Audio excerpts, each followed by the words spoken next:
In this video, I'm going to show you how to filter your orders. So perhaps you want to view the specific products that have been sold within your orders, or you would like to see certain amounts for specific orders. So I'm going to navigate over to my orders by clicking on orders over here on the left-hand side. And we have these orders that we've had placed in our system throughout this series. And I probably want to see orders that are between a certain amount. So let's say that I only want to view my orders that are less than $500. What I'm going to do is come here to my filter section on the top right hand side, and I'm going to click add view. From here I'm going to create a new name. So let's say that, oh my goodness, I'm having a wonderful time. We're going to say 0 to 500, and then I'm going to add a filter. And this filter is going to be a value amount. So you'll see that there are a bunch of different ways that you can filter your views, but I would just want to go with a value amount for this filter.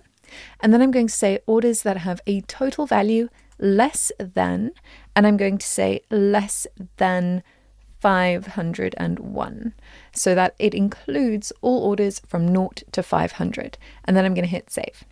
So then that view has been created and I can say save.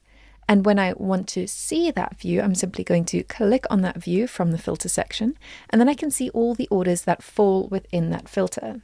And I can create as many filters as I want, and I can get really specific with my filter views. So if I want to create a new filter, so let's add a new view. And let's say that I just want to view my shipping products. So this is a product that I created that has shipping, and this is going to be the only product that I want to view. So I want to see how many orders of this particular product I have sold. So I'm going to add a filter, and this time I'm going to scroll down and I'm going to look for a specific product. So I'm going to click on product, and then I'm going to view orders that contain the specific product. And then I'm going to select the product from my drop down here, which is my shipping product. And then I'm going to hit save. So again, I'm just going to save that option. And now when I select that view, you'll see that I have only that order with that product in it. But I can get really specific with these orders. You can go ahead and create as many conditions as specific as you need it to be. So I'm just going to do a quick example again with values. So if I exit out of this, I just want to have a look at the amounts that I have. So let's see. I have a couple orders in a couple random sections. So let's say that I want to view orders between $200 and $700. So to do that, I'm going to create a new filter and I'm going to add a new view. Again, I'm just going to say, I can't remember what the order number was. It was 200. So let's say 199, not 1099, to 700, 700. And then I'm going to add a filter. You can tell my memory has gone a little bit wonky. Then I'm going to select my value. And this time I'm going to select a condition. So orders that have a total value less than, and the top number was 700, so I'm going to say 701, and then I'm going to save that.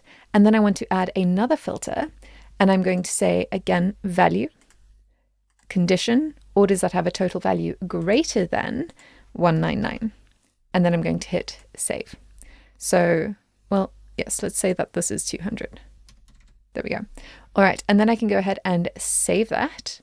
And then when I select that particular view, you'll see that I've got my order here that is $200. Oh, I selected my shipping product. Sorry, I want to select this one. I was like, that doesn't seem right. I'm pretty sure I had more between those two values. So if I select my $200 to $700 value, you'll see that then only the orders that are between those amounts are shown there. So you can also always go in and edit any of these views. So you don't have to create and delete views as you go. You can edit these views as you see fit. So if you want to edit a view, you simply click on the three dots next to that view and you can say update, and you'll be able to update the filters there. Or you can simply click on this and delete it if you no longer use or want that filter.